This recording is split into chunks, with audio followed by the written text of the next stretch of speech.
আমি যেভাবে chilli chicken বানাই সেই রেসিপিটা আজ আমি তোমাদের সাথে শেয়ার করছি। প্রথমে আমি চিকেনটাকে ম্যারিনেট করে নেব।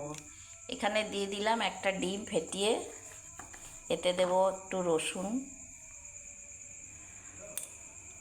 একটু আদা,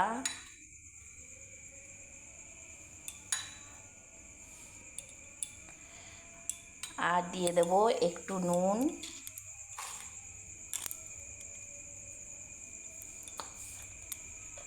আর একটু লঙ্কা গুঁড়ো,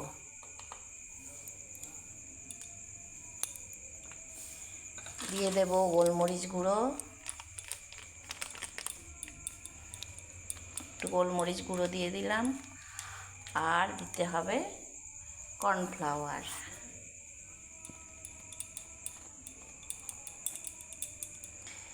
এতে দিয়ে দিলাম একটু ময়দা, আর দিয়ে দেব একটু সয়া সস। তারপর এটাকে ভালো করে মেখে নেব।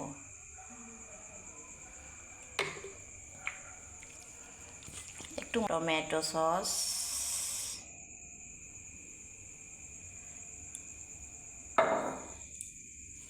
নিয়ে নিলাম গ্রিন চিলি সস,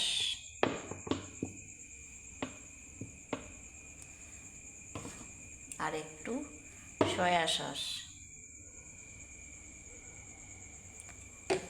আর এতে দিয়ে দেবো একটু কর্নফ্লাওয়ার।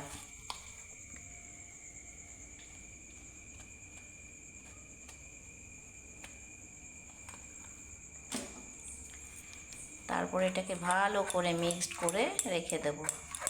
এখানে আমি ক্যাপসিকাম আর পেঁয়াজ আর কটা কাঁচা লঙ্কা চিড়ে নিয়েছি। এইবার প্রথমে চিকেনগুলো ভাজবো, তারপরে এইগুলো ফ্রাই করব। যে কড়াইয়ে সাদা তেল নিয়ে নিয়েছি, এবার চিকেনগুলো একটা একটা করে ছাড়বো। একসাথে সবগুলো ভাজলে হবে না, আলাদা আলাদা করে ভাজতে হবে। উল্টানো হয়ে গেছে, ভাজাও হয়ে গেল। এবার আমি এগুলো তুলে নেব। এই যে আমার সব চিকেনগুলো ভাজা হয়ে গেছে। কড়াইয়ে যে তেলটা আছে, এতেই আমি এবার পেঁয়াজ ক্যাপসিকাম সব এক এক করে দিয়ে দেবো। কাঁচা লঙ্কাগুলোও দিয়ে দেব।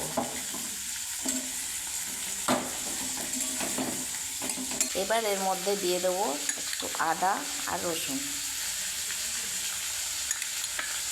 দিয়ে দিলাম একটু আদা আর একটু রসুন দিয়ে ভালো করে মশলাটাকে কষতে হবে। এবার এটা একটু আমি চাপা দিয়ে দেবো, যাতে ভালো করে এগুলো একটু সেদ্ধ হয়ে যায়। এরপর এর মধ্যে এক এক করে সব মশলাগুলো দেব। প্রথমে আমি একটু হলুদ দিয়ে নেব, হলুদ দিয়ে দিলাম। তারপর দিলাম লঙ্কা গুঁড়ো, তারপর দিতে হবে স্বাদ মতো নুন,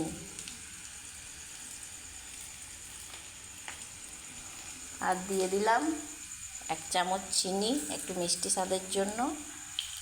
আর দেব, এটা একটা স্পেশাল মশলা, এটা স্টার অ্যানিস, লং, এলাচ আর দারচিনি গুঁড়ো করে আমি এটা রেখেছি। এই মশলাটা হলো স্পেশাল মশলা, এটার জন্যই রেস্টুরেন্ট স্টাইলের মতো টেস্ট হবে। এবার সব ভালো করে মিক্স করে নেব। তারপর আমি যে সসটা বানিয়ে রেখেছি ওটা এর মধ্যে দিয়ে দেব। যে আমি সসটা বানিয়ে রেখেছিলাম, chilli sauce, tomato sauce, soya sauce আর কর্নফ্লাওয়ার দিয়ে, এটা দিয়ে ভালো করে নেড়ে চেড়ে একটু জল দিয়ে দেব। তারপর এর মধ্যে চিকেনগুলো দিয়ে নাড়াচাড়া করে একটু সেদ্ধ করতে দিতে হবে, তারপর নামিয়ে নেব।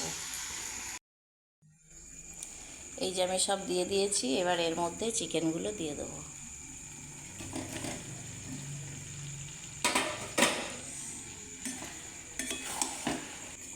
এবার এগুলো সব মাখো মাখো করে নিয়েছি।